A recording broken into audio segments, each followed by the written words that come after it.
লক্ষ্মীপুর জেলা এবং রামগতি উপজেলায় অবস্থিত আব্দুল্লাহ চরে আপনাকে যেতে হলে সর্বপ্রথম আসতে হবে আলেকজান্ডার মাঝঘাটে।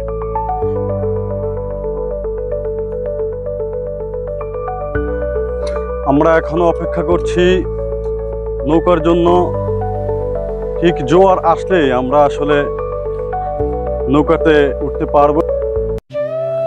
আলেকজান্ডার বাজার থেকে মাত্র 2 মিনিট হাঁটলেই আপনি পৌঁছে যেতে পারবেন আলেকজান্ডার চরের পথে।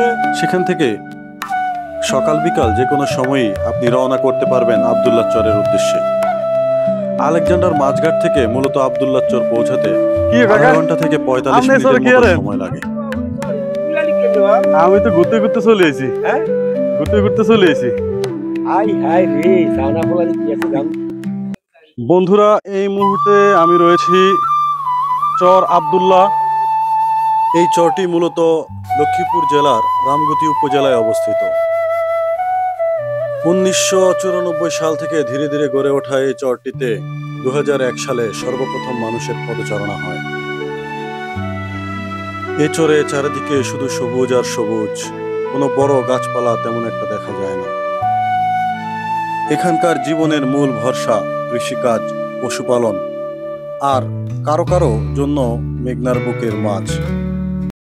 কাকা, এই চরে ঘর কি পরিমাণ আছে? কত ঘর আছে? ঘর আছে তো, ঘর আমি প্রায় 1-1.5 ঘর আছে। 1-1.5 ঘর আছে। এবার ধান কিরকম হয়েছে? ধান আল্লাহ দিছে। হ্যাঁ, আল্লাহ ভরপুর দিছে। ধান মাথার ওষুধ দিছে।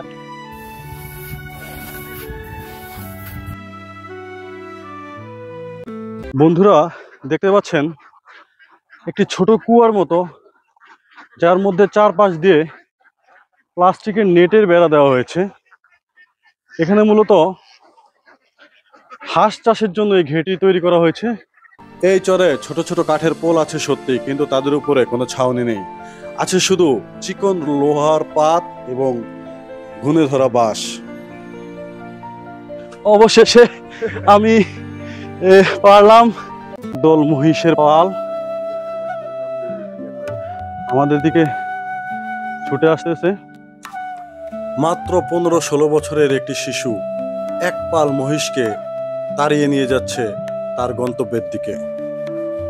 যে সময় এই শিশুটির খেলে বেড়ানোর কথা মাঠে মাঠে, সে তখন জীবিকা হিসেবে বেছে নিয়েছে একটি অতি চ্যালেঞ্জিং চাকরি। কি কৌশলে এই ছেলেটি মূলত এই মহিষগুলোকে নিয়ন্ত্রণ করছে। দর্শক, এই মুহূর্তে আমি দাঁড়িয়ে আছি একটি টং ঘরে, যে টং ঘর থেকে মহিষের পালক যিনি, তিনি মহিষগুলোকে দেখাশোনা করেন।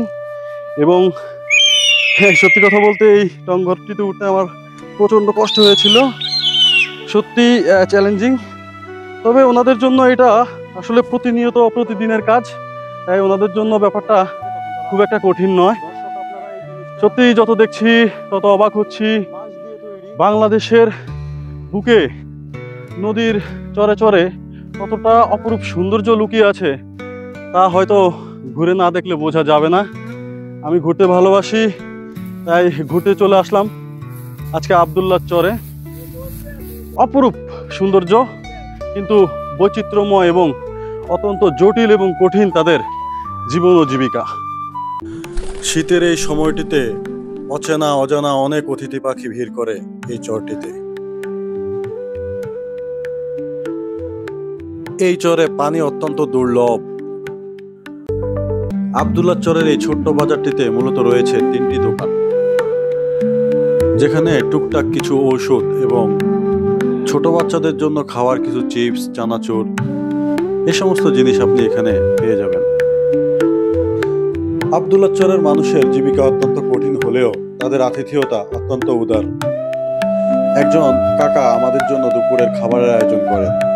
খাবারের মেনু, দুপুরের প্রচন্ড রোদে এসে ভিডিও করছি। আসলে এই আব্দুল্লাহ চরবাসীর জীবন এবং জীবিকাকে তুলে ধরার জন্যই আমার এই ক্ষুদ্র প্রচেষ্টা। আমি চাই আব্দুল্লাহ চরের প্রতিটি মানুষ তারা স্বাচ্ছন্দ্যে জীবন নির্বাহ করুক। এখানে তো মূলত কোনো শিক্ষা প্রতিষ্ঠান নাই। শিক্ষা প্রতিষ্ঠান ওই যে মাদ্রাসা একটা দেখলাম না, এখানে সিস্টেম করছিল আমার বাবা। হুম হুম। আর্থিক অবস্থা বা বেতন দেওয়া, আবার ছাত্র সংখ্যা কম। আপনার ওই যে এখানে বেশিরভাগই মানুষ কাজ করে সকালবেলা থেকে সন্ধ্যা পর্যন্ত। ছোট ছোট বাচ্চারাও কাজ করে এখানে। এই বাচ্চাগুলি তো পড়াশোনা করার কথা এই সময়। এই যে মাদ্রাসার যে বেতনাদি এগুলা না ভালো মতন না চালানোর কারণে শিক্ষকেরা থাকে না এখানে। অত্যন্ত সুন্দর এই চরটিতে নেই কোনো শিক্ষা প্রতিষ্ঠান, নেই কোনো চিকিৎসালয়। এখানকার শিশুদের জীবনে শিক্ষা এক অলীক স্বপ্ন। বন্ধুরা, সময়ের ঘন্টা বেজে গেছে, পশ্চিমের আকাশে সূর্য ঢলে পড়েছে, বিদায়ের পালা। কিন্তু এই চর থেকে যেতে যেতে আমার মনে একটি অজানা আশঙ্কা কাজ করছে। বাংলাদেশের হাজারো এরকম চরে লাখো লাখো শিশুরা কি কখনো শিক্ষার আলো দেখতে পাবে না?